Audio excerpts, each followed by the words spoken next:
Very good morning. स्वागत है आपका एक बार फिर से न्यूज़ चैनल पे। तो चलिए आज सुबह की 10 बड़ी खबरों पर नजर डालते हैं। पहली बड़ी खबर है कि गुजरात में 9वीं व 11वीं कक्षा के छात्रों के लिए स्कूल 1 फरवरी से खुलेंगे। इस बात की जानकारी सूबे के शिक्षा मंत्री ने दी है। उनका कहना है कि 9वीं और 11वीं कक्षा के विद्यार्थियों के लिए कक्षाओं का संचालन अगले महीने की 1 फरवरी से होगा।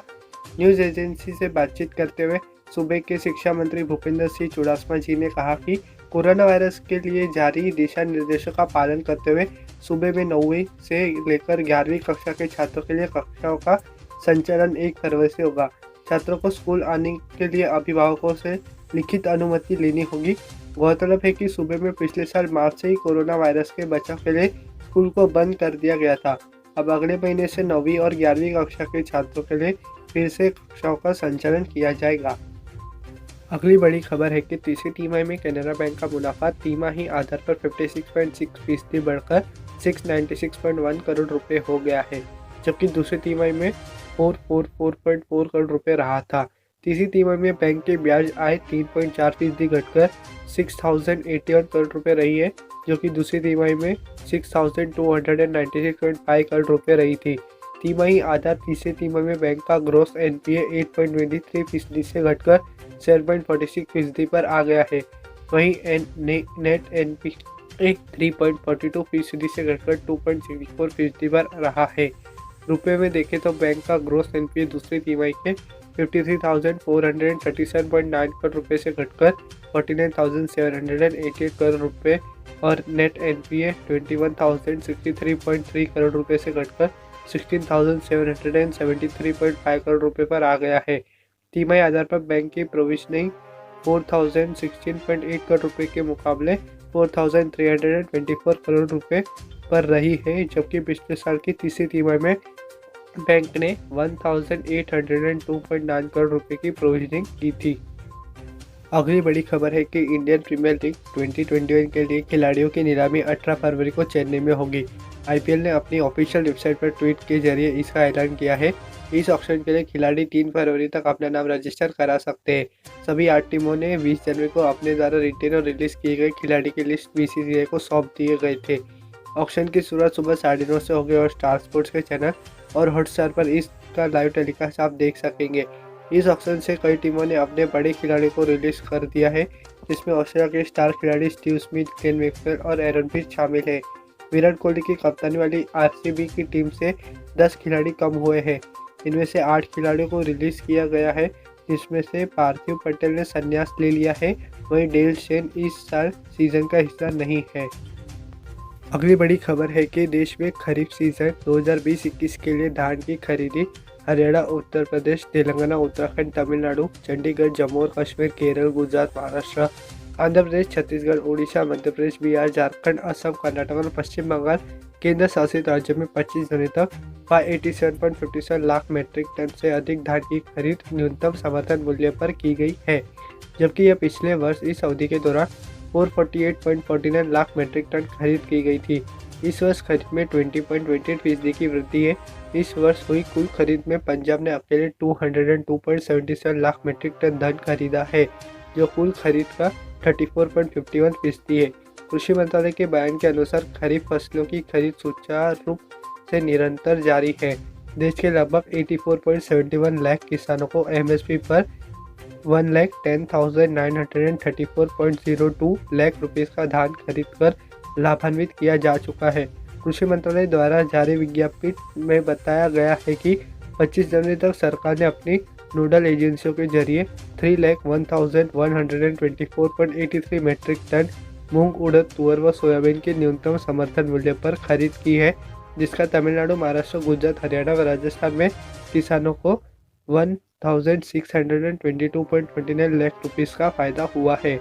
वहीं सरकार ने कोपर, बारहमासी फसल 5,089 मीट्रिक टन एमएसपी पर खरीद कर 5,240 लाख रुपए खर्च करके 3,961 किसानों को लाभान्वित किया है।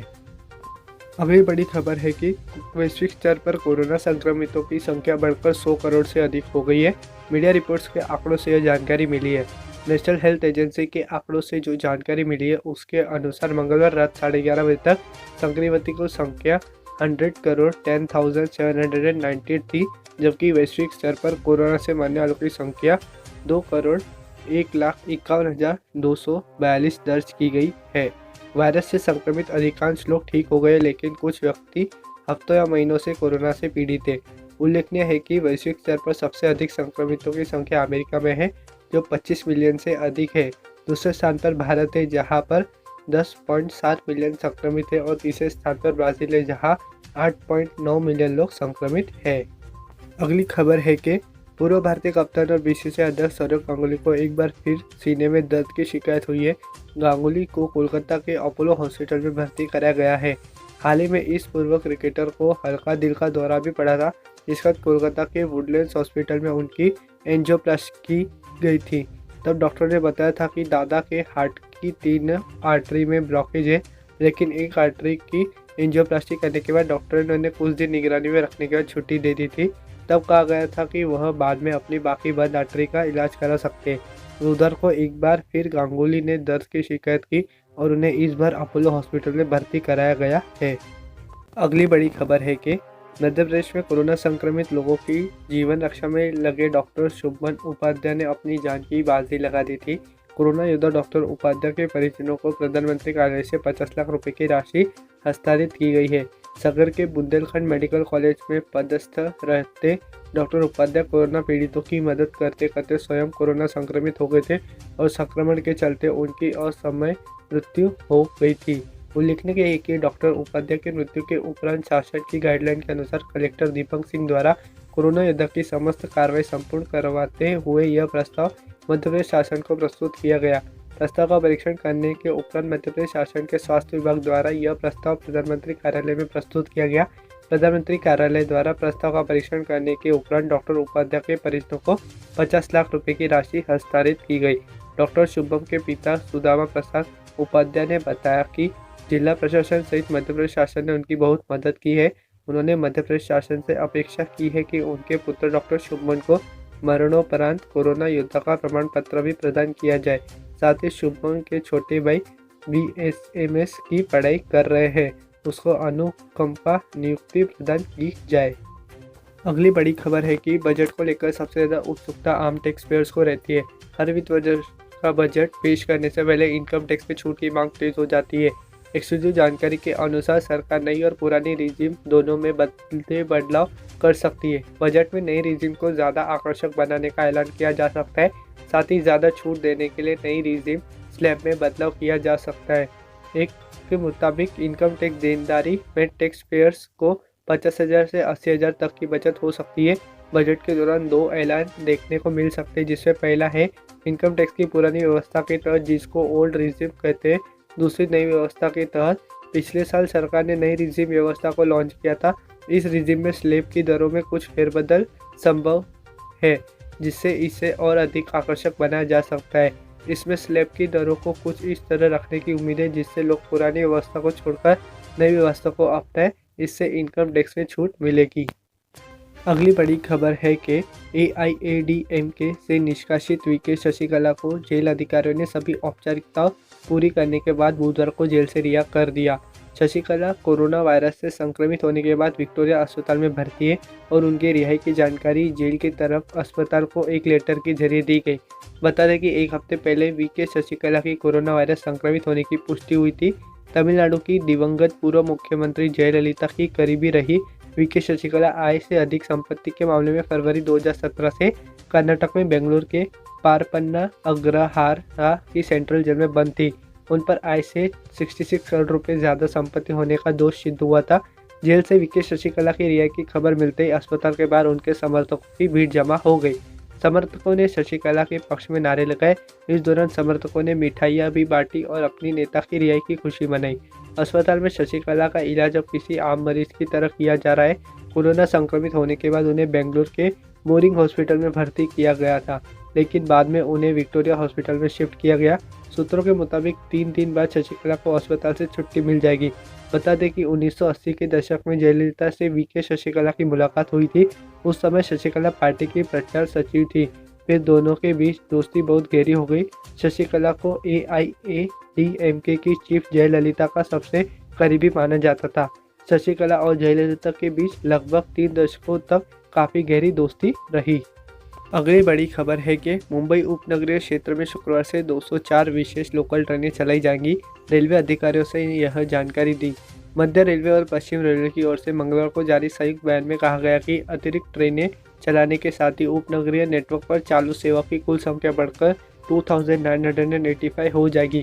वर्तमान में ये सेवा यात्रियों को चुनिंदा वर्ग के लिए ही उपलब्ध है।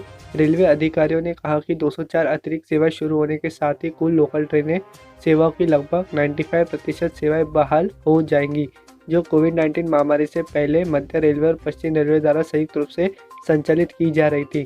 लोकल ट्रेन सेवाओं की संख्या बढ़ाने से पहले सोमवार को मुख्यमंत्री उद्धव ठाकरे जी ने कहा था कि सभी यात्रियों को उपनगरीय ट्रेन में यात्रा करने की अनुमति देने पर निर्णय जल्द ही किया जाएगा। वर्तमान में कोविड-19 महामारी को देखते हुए केवल कुछ श्रेणी के यात्रियों को ही मुंबई क्षेत्र में लोकल ट्रेन से यात्रा करने की अनुमति है, जिसमें महिला और आवश्यक सेवाओं से जुड़े लोग शामिल हैं। मध्य रेलवे और पश्चिम रेलवे ने एक संयुक्त वक्तव्य में कहा, मध्य रेलवे ने अब 1580 उपनगरीय सेवाएं की संख्या को बढ़ाकर 1685 कर दिया है और पश्चिम रेलवे ने 1201 सेवाओं को बढ़ाकर 1300 कर दिया है। यह शुक्रवार से प्रभावी होगा। संयुक्त वक्तव्य जारी करने से पहले पश्चिम रेलवे ने कहा कि वह अपने नेटवर्क पर 100% उपनगरीय सेवाएं बहाल कर देगा, लेकिन बाद में यह निर्णय वापस ले लिया गया। फिलहाल लोकल ट्रेन में सभी यात्रियों के आने की अनुमति नहीं है, केवल जरूरी स्वास्थ्य सेवा, दिव्यांग और कैंसर मरीजों को सफर करने की इजाज़त है। इनके अलावा महिला यात्री और वकील भी पहले से निर्धारित समय पर लोकल ट्रेन से आवाजाही कर सकते हैं। तो इसी के साथ आज की हमारी 10 बड़ी खबरें समाप्त होती है। अगर वीडियो पसंद आया हो लाइक कीजिए, शेयर कीजिए, सब्सक्राइब कीजिए और बेल आइकन दबाइए, तो रोज़ाना आपको हमारी तरफ से नियमित अपडेट्स मिलते रहेंगे। आपका हमसे जुड़ने के लिए तहे दिल से बहुत बहुत धन्यवाद।